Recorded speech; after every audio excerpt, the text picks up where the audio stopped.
Thank you for tuning in to Kingdom Radio, your go-to podcast for everything Kansas City Chiefs.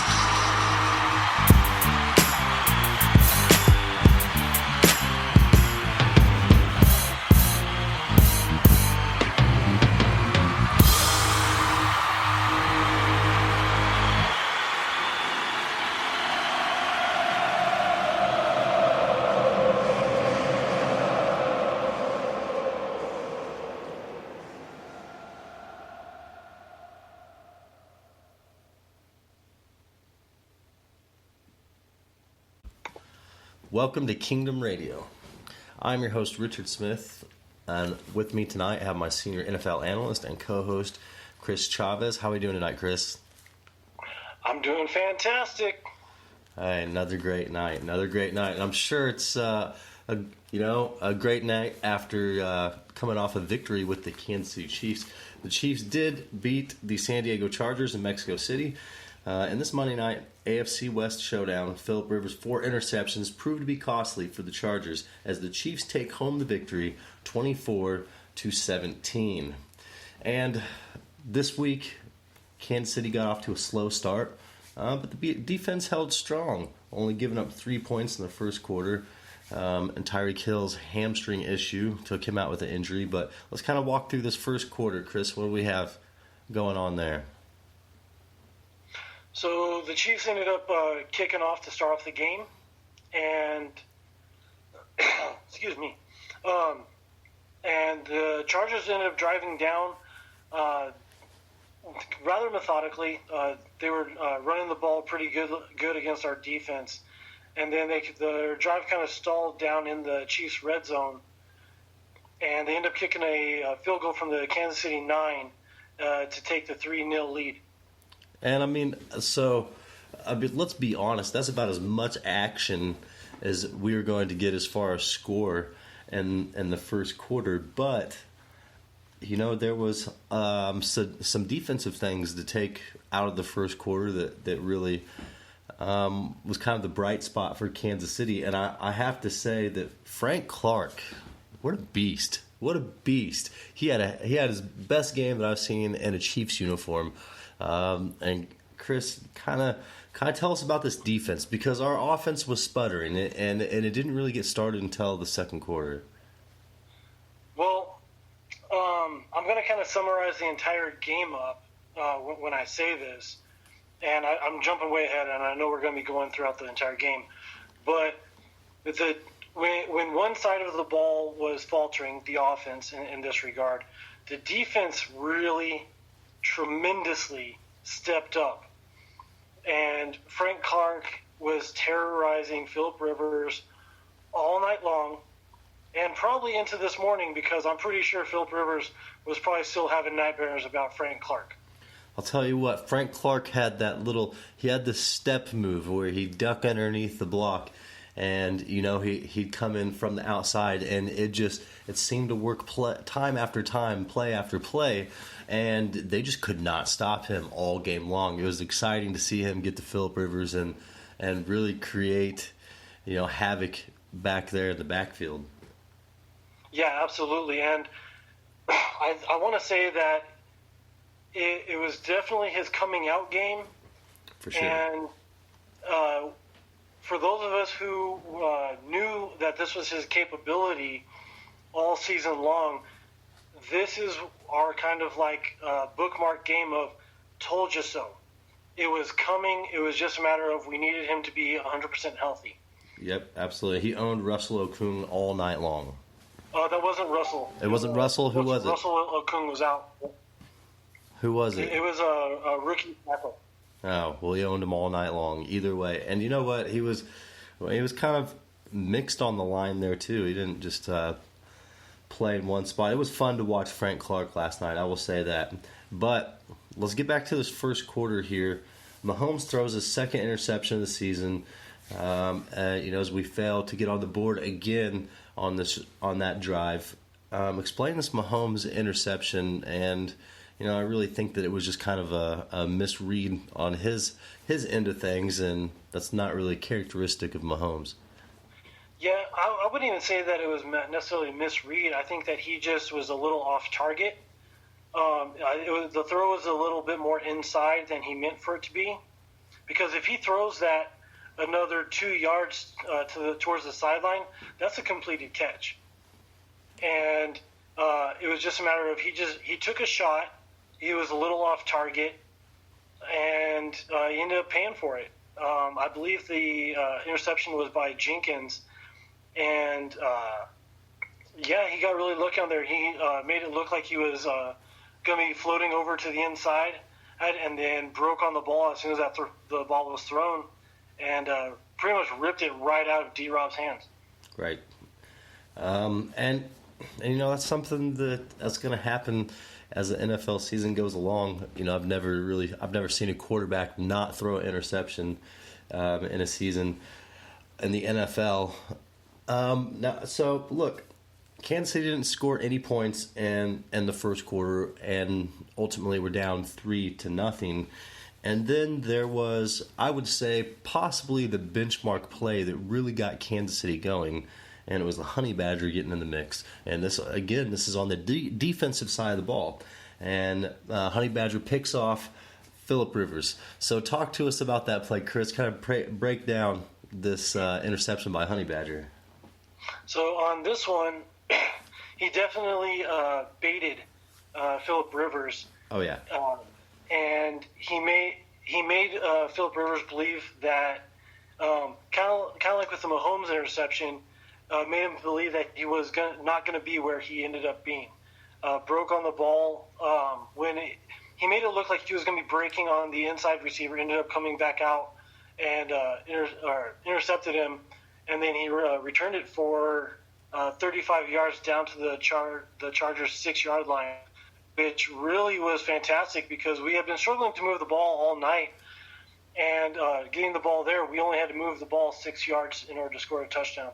Which was great that we finally got, put in a position to succeed, and really little room for error, outside of our running backs putting it on the ground repeatedly. But Shady McCoy definitely filled the role right there. And hey, look, he took it in the end zone on a 6-yard rushing touchdown and put the Chiefs up 7-3. And it was really nice to see our rushing game kind of get in there and show some grit, get in the end zone and put us out on top. So Kansas City, then in turn, we kick a field goal. Okay, I know I'm getting ahead of myself, and I'm sure we'll backtrack just a little bit, but there really was not a lot of action going on, in the first half. This was a lot of great defense, 3-and-outs, great defensive stops, interceptions. I mean, this was a defense-heavy game, but Kansas City again was, stretched that lead and went up 10-3. Yeah, in the first half, we didn't give up any big plays. Yeah, they were running the ball on us. Yes, they were completing passes, but we didn't give up the big play. All of their drives ended up being multi-play drives. You had 9 yards for a field goal, or 2 field goal drives for 9 yards. A couple of their drives stalled out due to interceptions, but we really had the bend, don't break defense in full effect last night. And it was great, and it worked out very well. It was just tough to see our offense sputtering, at a time where we finally have all the pieces back in place. But I'll say this, it's been an up and down roller coaster for the Kansas City Chiefs as far as injuries all season long. And, you bring all those pieces back together at once, we can't expect them to be clicking like they were in the off season. It's going to take a couple weeks, and the best thing about that scenario is we have a couple weeks. So this was a tough win. They really gritted and grinded this out. We're not healthy. There's no such thing as a healthy Kansas City Chiefs team this season. I don't know what it is, but we have the injury bug or the injury flu, and it doesn't matter what they do, it's not going away. I would categorize it as the injury plague, because some of these guys, like Cheetah, he's getting his second, third injury this year. Yes, and also, you know, I want to let Chiefs Kingdom know this and have them keep this in mind. The altitude really does play an effect on, you know, the overall physical aspect of the game outside of, you know, everybody knows that the air is thin. But also, it messes with your legs and your thighs and your muscles and all that. And it's something, I think it was Chad Johnson or somebody had made a tweet and said that altitude messes with hamstrings, and as soon as he saw Tyreek Hill grab his hamstring, he knew that was probably what was going on. The altitude really has an effect. Yeah, and somebody, and I can't remember where I saw it, but somebody had put out a picture of the differences between Denver and Mexico City. Denver is about 5,000, give or take, feet above sea level. Mexico City is about 7,000, give or take, feet above sea level. There's a huge difference there. And you can go to Denver all you want and say, oh, we're good. Mexico City is a totally different ball game. Oh, yeah, absolutely. The air is, you know, I don't want to say twice as thin. I can't really tell you because I personally have never been, you know, that high up. But I will say that, you know, as hard as it is for players in Denver, I mean, I can only imagine how thin the air was, you know, in Mexico City. But you could tell towards the end of the game because you'd watch. I mean, Frank Clark was gassed, and you could tell it. You could tell that Clark was gassed. A lot of these players could barely get back to the line of scrimmage, you know, because it was the, you know, they're running a 2-minute drill, and it just. You could just tell that the altitude really, really was affecting a lot of these players. So yeah, absolutely. Okay, so we give up the Chiefs give up 2 more field goals, you know, before half, and they go into halftime 10-9. So at this point, I wouldn't say that I'm feeling good about the scenario in this game, but we're also leading. Chris, tell me, what were your thoughts? What adjustments did the Chiefs need to make to go out in the second half and ensure this victory? They needed to fix things on offense because, as we saw, the defense was really clicking on all cylinders. The offense looked atrocious. You had Patrick Mahomes, who was your biggest offensive running game. He had, I believe it was 40-some-odd yards in the first half. He had only thrown for 64 yards in the first half, which ultimately led to him probably having his worst career game last night. I can't think of a time he's had a worse game, stat-wise. Right, and I would agree with you. And even, you know, I'd put his passing yards together with his rushing yards, and still that's just way under the standard of what Patrick Mahomes has really displayed throughout his short career here with the Chiefs. But also, we understand that everybody has a bad game. It's just a lot of ups and downs for the Chiefs, and it's been tough to watch. And so, yes, the Chiefs really need to fix the offensive struggles, and they came out in the second half firing. Look, Sammy Watkins and LaShawn McCoy breaking ankles on that first drive in the second half. That was great to watch both those plays and see, you know, some explosiveness in Shady McCoy. Yeah, it was great to see them really put things together and looking as good as they have been trying to all season long. They're showing their flashes, and it's good to see them putting it all together. We just need to keep this train rolling. Look, Darrell Williams found the end zone on that first drive, on a short touchdown run, and puts the Chiefs up 17-9 immediately to start the second half. And that's, like I said, it's a great way for the Chiefs to start out the second half. And, you know, what we thought needed to be fixed, it was, you know, apparent that the Chiefs stepped on the gas as soon as they came out in the second half, and I really, really like to see that. So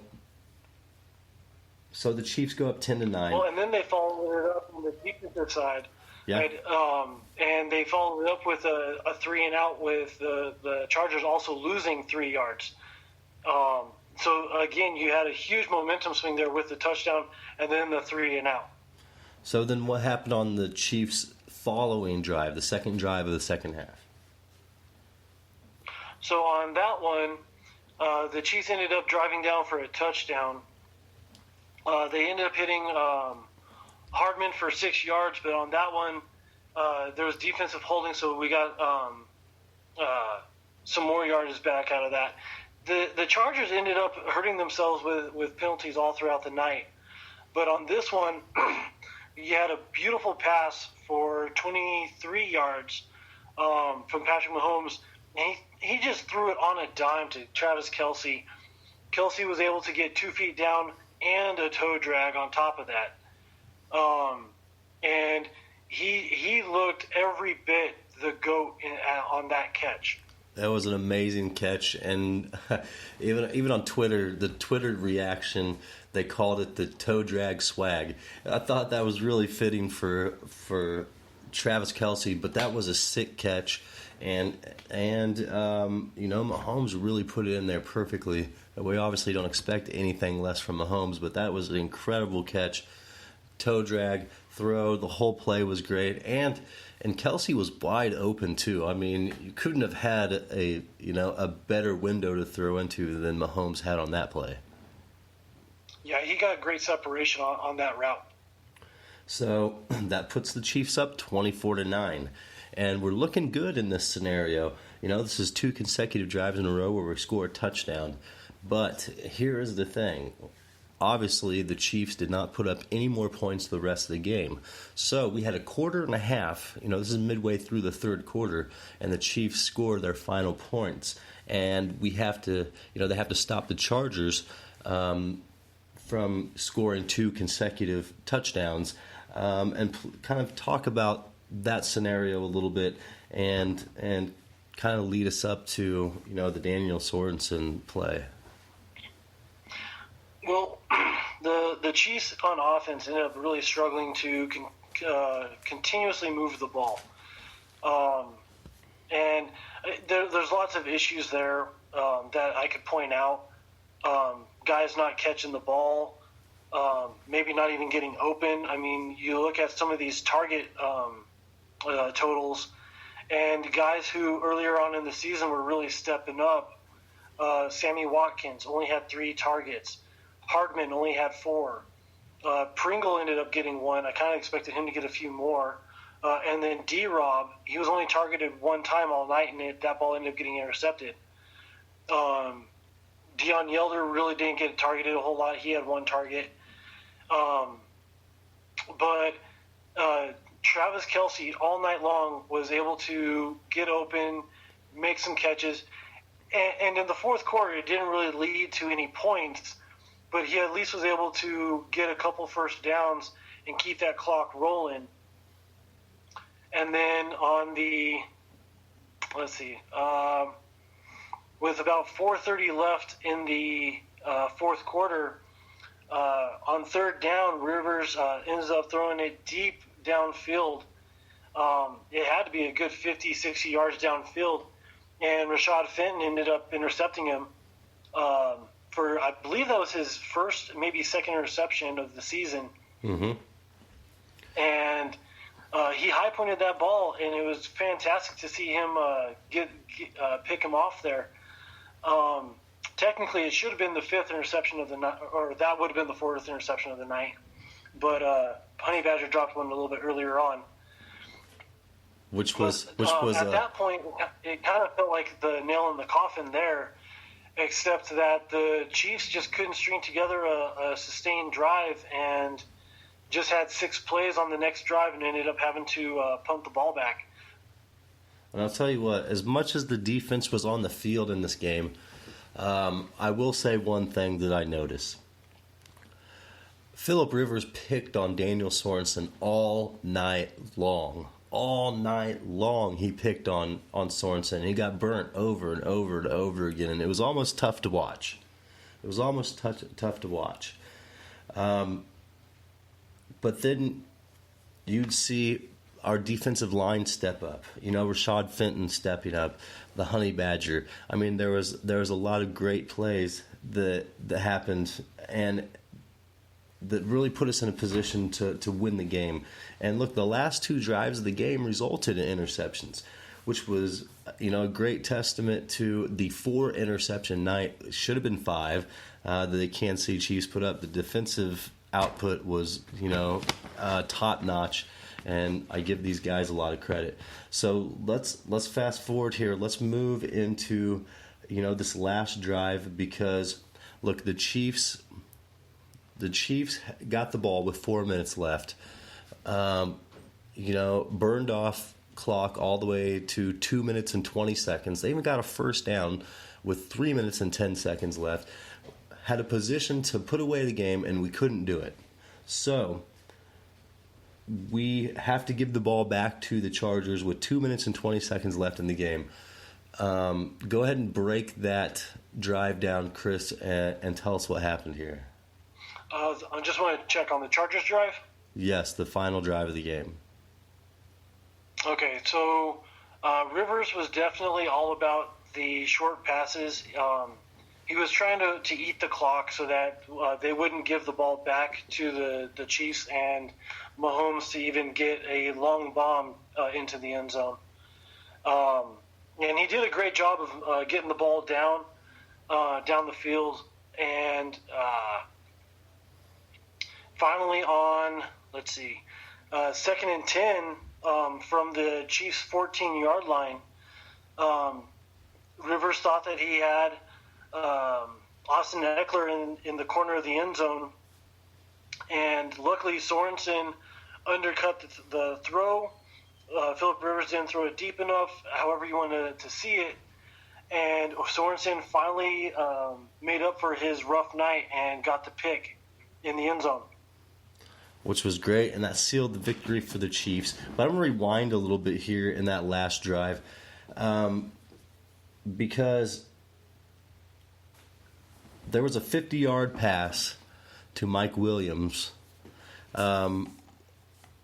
from Phillip Rivers that really set them up to be in a scenario to make Kansas City sweat a little bit, and that was probably the best play of the day for San Diego. So I really wanted to touch base on the Mike Williams catch, because that was basically the reason why we had the scenario that we did. If it wasn't for that play, there would be no interception in the end zone, by Daniel Sorensen, which hats off to him.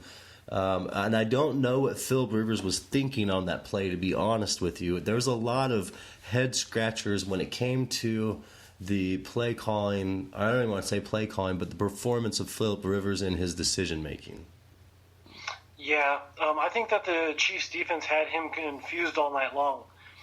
But to kind of go back to your point, Mike Williams only had 2 catches last night, but they were big catches. And by no means did we necessarily shut him down. I mean, we gave up 76 yards on 2 catches, the big one with a 50-yarder.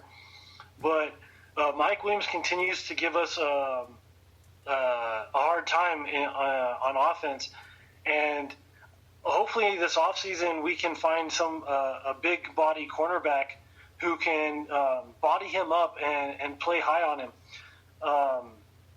That was a tight end. Mike Williams he was really tough to guard last night. He's much bigger than a lot of the cornerbacks that we have can play at. And when Phillip Rivers is on point and can hit those high balls, he's going to be able to go up there and get them and get yardage throughout the game. Now, granted, their season is essentially over. There's no way for them to really get into the playoffs. But the Week 17, when we have to play these guys again, Mike Williams is going to be giving us a hard time. I would like to see us really shut him down to make me feel better going into the playoffs and having to play some of those bigger body wide receivers that we're going to have to face. Yes, it's pretty good build up into the playoffs, going and playing a divisional game, right before we head into the all-important stretch to the Super Bowl. But let me ask you this, and this might be a premature question, but do you think Rivers is done in L.A.? Because this is the last year of his contract. He's really not looking good. He's shown spurts of his old self, but do you think it's time for the Chargers to move on? I think that a lot of his struggles this year are due more so to his offensive line problems that he has in front of him, as well as the injuries at wide receiver. If they were completely healthy, he's easily got 3 or 4 wide receivers that he could throw to, and on offense they would look like they should be able to keep up with the Chiefs.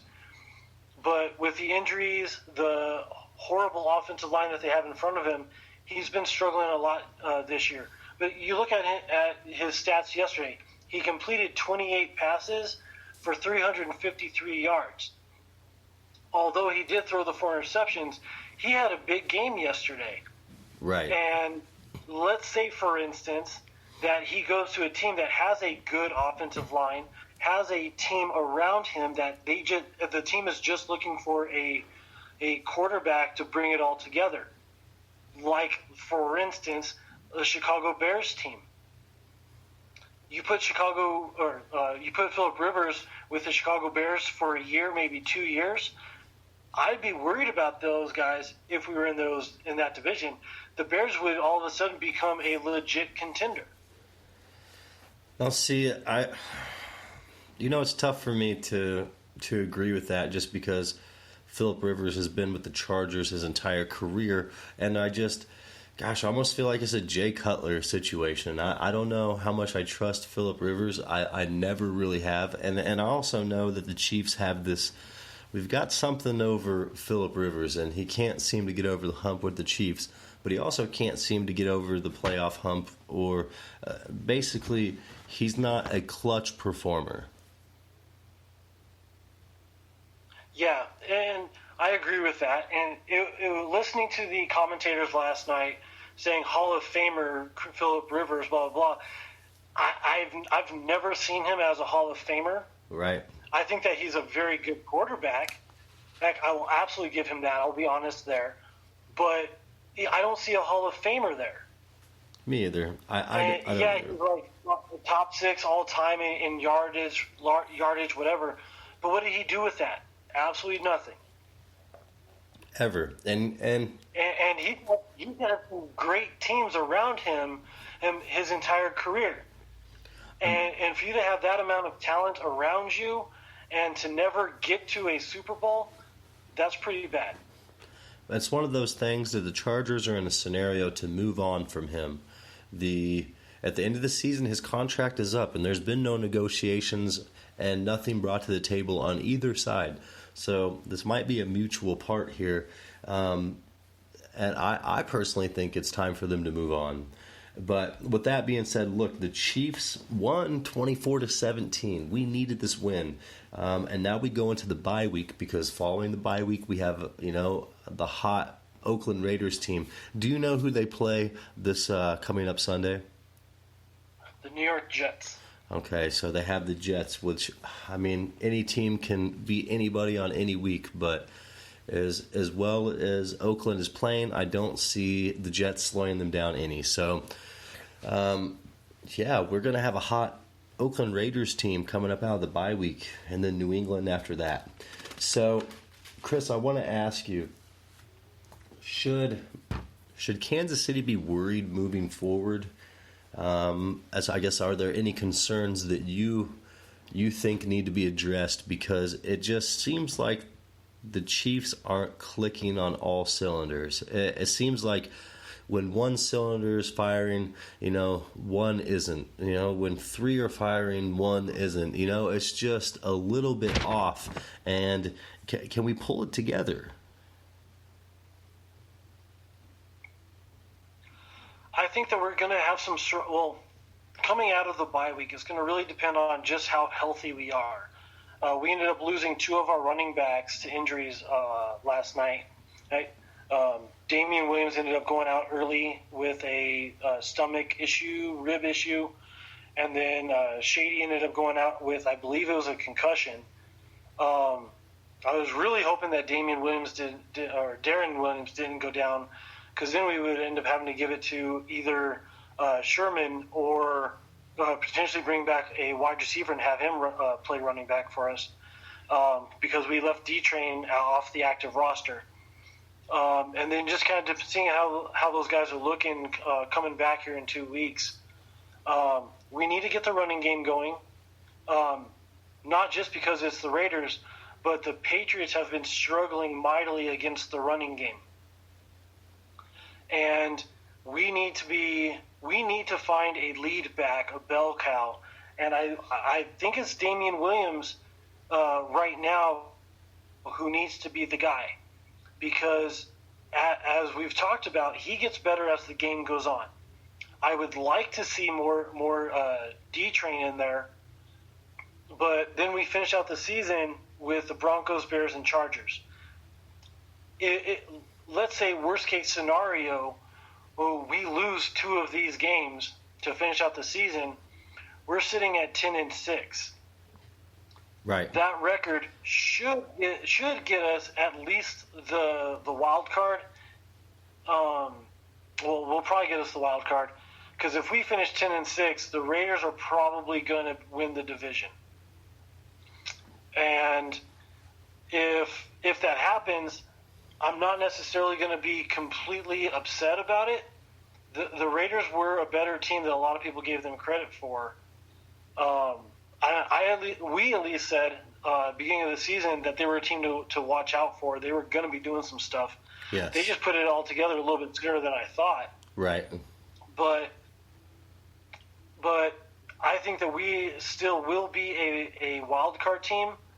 And yeah, ideally everybody would love to have home field advantage, have the first spot in the conference, blah blah blah. As we know, the Chiefs are dangerous enough that as long as we are in the playoffs, we are a contender. For sure. And it's not something that we're used to being, but as long as we get there, we are dangerous. Yeah, absolutely. And we, as fans, need to change our mindset on that. I think, look, the way I look at it is hit the bye week. There's one thing I know about Andy Reid. He's typically flawless coming out of a bye week. I really hope that trend continues against the Raiders, because I'll tell you what, every game is important now for the rest of the season. There's no breathing room, and I think that's the toughest thing is week in and week out. Now, there's a reason to stress. This feels like the old Chiefs a little bit, that we're accustomed to. The stress is back on. And that's a tough pill to swallow when we know there's so much talent across the board.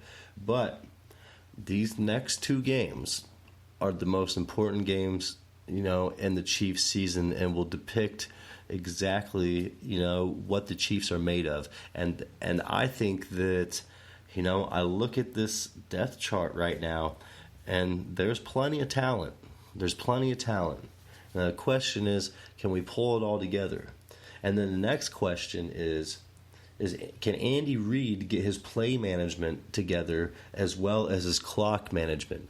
And Chris, I want to let you talk about that just a little bit as well, because I think that that's a scenario that really needs to be worked on and, has been brought to the table over and over and over again and doesn't really seem to be changing. Yeah, and unfortunately, because Andy is so set in his ways, I don't see it changing as far as time management goes. Right. Play management, as we have seen, based on the situation that we've been in, Andy Reid has been willing to make some changes there. If you look at the game yesterday, the play disparity was, I believe, 37-22. I'm giving a little bit of leeway, or I'm taking away Patrick Mahomes' runs, because those were supposed to be pass plays that he ended up having to tuck it down and run on. So ideally, you would much rather have now granted, it's Patrick Mahomes. You want to throw the ball. You want to get the ball downfield. But on the flip side, you also have to control the clock. And Right. Andy has been doing a better job recently of running the ball. Not all the time, but he's been, like, we'll say 2 out of 3 games, he's doing better at running the ball. So okay, but you don't feel like the Chiefs are off a little bit? No, absolutely they're off. I mean, you look at their where they were last year with their offensive production, defense, even defensively last year, or they were at least consistent last year.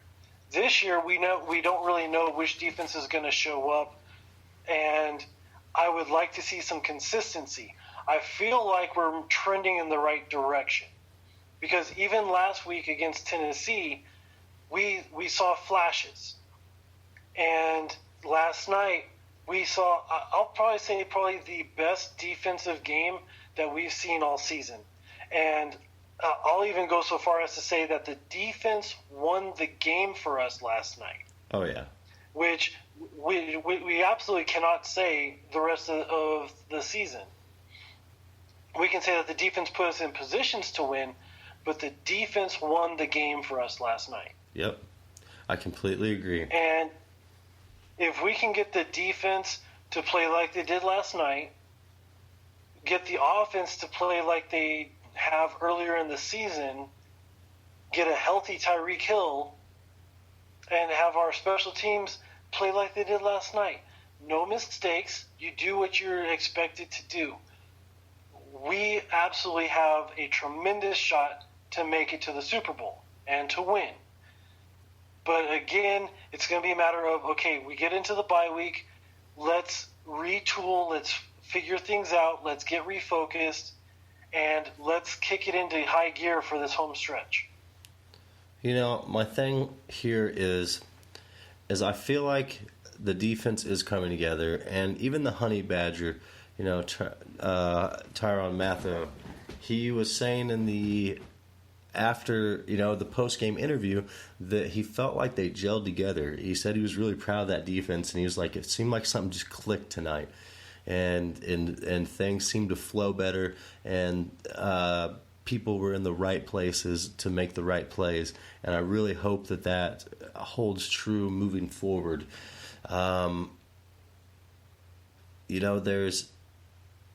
It just seems like when basically not all cylinders are firing. It's when one part of our team is doing great, the other part is lacking. We can't seem to put it together. And the crazy thing is it's tough to even pinpoint what the problem is. And that's my big thing is I don't even know where to point the finger. I don't want to point at anybody in particular, but I don't even know where to begin to solve this problem that's going on in Kansas City. Yeah, it's like last night in the passing game, you had Travis-Kelce who absolutely stepped up and had a phenomenal game. Oh yeah. But where was everybody else? Right. Where was Sammy Watkins? Right. Where was D-Rob? Where's Hardman? Yeah, I mean, And silence all night long, and I don't understand it. I don't know why these guys aren't getting open. I mean, is Mahomes not seeing them? I just cannot see him, missing an opportunity. It's frustrating, but it was also nice to see Mahomes, take the game in his own hands and get the ball done on the ground because, hey, 59 rushing yards. That's a career high for Patrick Mahomes in a game, and also it couldn't have come at better times in the game. And I will also say he looked really good running the ball. Yeah. I mean, tremendous speed, and he was very aware. On the final or the second to last drive, he ran for a first down and slid inbounds to keep the clock running, which was a fantastic move on his part. Very heads-up play. He's just a smart football player all around, and that's why he's the MVP. And no matter what, at this point, still every GM in the league, if they had to take a quarterback next year and it could be Patrick Mahomes, they would take Patrick Mahomes 10 times out of 10. And realistically, that's why the Chiefs are sitting at 7-4. But I'll say this: how can you gel as a unit when you're rotating players in and out all season long due to injuries? There's been no consistency in the Kansas City Chiefs because we've, like you said, has been plagued with injuries. And how do you overcome that and get a rhythm going when every other play you're having to replace a player? Exactly, and you have to have that continuity. And last year, our offensive line, I believe they played about 90% of the entire season together, and that really helped to keep Patrick Mahomes protected, allowed him to see the field as long as he needed to, and our wide receivers were playing every single down. Watkins was out, but Tyreek Hill played every single game last year, I believe, and that really paid off tremendously for Mahomes. They had tremendous years. This year, we're seeing a quote unquote fall back down to earth as everybody else predicted, but it's not because of Mahomes' play. It's not because of the wide receiver play. It's just due to injuries and having to accommodate that all year long.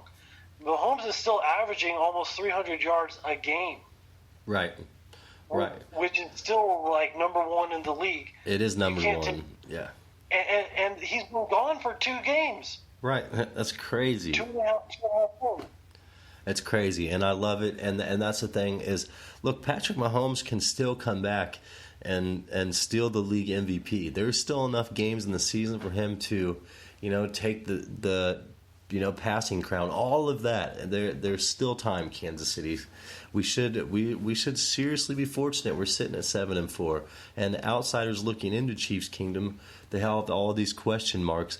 But for me, it's injuries. We've had so many. Like I said, how could you expect our team to gel together when we haven't had the same unit on the team? The whole season. It's every single week. Every week we've put a different team on the field, and we just need some consistency. That's all we need. So yeah, and I don't want to bogart the conversation, but I kind of want to take it in another direction really quick because we're kind of talking about this. Mm-hmm. On ESPN.com, Marcus Spears made a comment that the Chiefs' defense is not good enough to beat the Ravens. And I just want to point out to he and everybody else out there that is having this conversation or whatever, we beat them in week 3. Yep. With this defense, the same defense that gave up all these rushing yards and blah, blah, blah, we beat them. Yep. We shut down Lamar Jackson. Yes, and don't forget that, NFL. Their argument is, well, it's a different Ravens team. Honestly, this is going to be a different Chiefs team, and we're going to be a better Chiefs team. And that's if we face them in the playoffs too. That's the big if right now. So, yes, and we did beat them. We did beat them. They're hot right now. They're a hot team. They walked over New England, who I really hope takes another loss this coming up week. But I think the Chiefs are going to be okay. We just have to stay healthy. Stay healthy. We have the bye week. Andy Reid's a genius. I believe that I can't even remember what the record is, but I think that he has 1 loss coming off of a bye week in his career or some crazy stat like that. Yeah, he has like 1 or 2 losses. Chris, do you have anything to add to the show tonight? We broke down the game. We've kind of talked about, our concerns. We're going into a bye week. Take some time to get healthy and mentally prepare. For the last 6 weeks of the season and going into the bye week or going into the playoffs. Chris, what do you got for us here? I got an unsung hero from the game last night. Okay. This guy didn't really show up in the stat line based on what he did. He ended up with no catches, no yards, but he saw a lot of the field. Probably the most snaps he's seen all season. And he absolutely shut down the Chargers' best defensive end in Joey Bosa. Deion Yelder, you get a shout out, bro, because you had a fantastic night in blocking that guy. You didn't get a catch, but man, you looked good out there getting the blocking out there. And I really hope that you move up in the depth chart and take over for Blake Bell, because I really appreciate your athleticism at the tight end spot, and you can block. I mean, you shut down Joey Bosa. Dude, you need to step up and get some more time, man. Hats off to you. It was a great game. Now, Yelder was the one who fumbled the ball on the play that got called back on the intentional hands to the face penalty, correct? Yes, but I think that had there not been a penalty, they would have challenged it, and the ball would have been brought back to the KC end. But because of the penalty, it negated it, and we didn't need to end up challenging that fumble. But I just wanted to put that out there. That's one more thing too, Kansas City. Hold on to that ball. Hold on to the ball. Shady, you too. You almost fumbled again. You actually did fumble, and you landed on your own fumble near the goal line right after your epic cut. Hey, look, he juked that guy out of his ankles. And Travis-Kelce had a beautiful juke. McCole Hardman did as well. Yeah, it was nice to see them finally breaking some ankles last night. Yeah, it was a lot of fun. It's still the Chiefs. We're still a blast to watch. Look, this was a nail-biter. We've had a lot of those. Injuries, Kansas City. Just remember that. It's all about the injuries this season. As long as we can overcome them, we're going to be okay. And we have, 2 weeks to prepare for this next game. So, look, Kansas City, we come out with a victory, 24-17, in that high altitude of Mexico City. So, we'll come back to the States, and we're going to get prepared for this latter half of the season and make this run to the playoffs. So, Chris, that is our show tonight. Anything to add, or are you content with what we've put out there? Gracias, Mexico City. It was great being there. And it'll probably be a while before we see you guys again, but thank you again. Oh, Mexico City.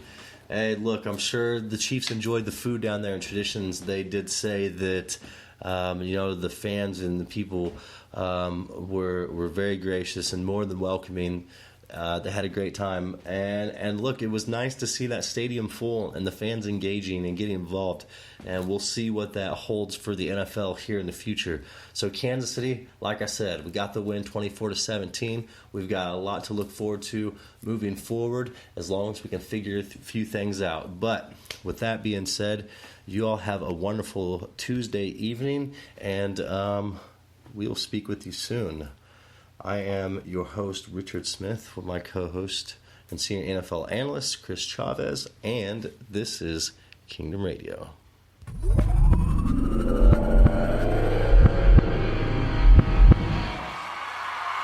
From the Kansas City Sports Update Studios, welcome to Kingdom Radio, where we talk about all things Kansas City Chiefs. Brought to you by Arrowhead Update. Join Chris and Richard on iHeartRadio, Apple Podcasts, Google Podcasts, Spotify, Spreaker, Player FM, CastBox, and all third-party applications. Check us out on Facebook platforms such as Kansas City Sports Update and Arrowhead Update. And if you cannot find us there, Google or search Kingdom Radio and Kansas City Chiefs, and you will find us. Welcome to the Kingdom.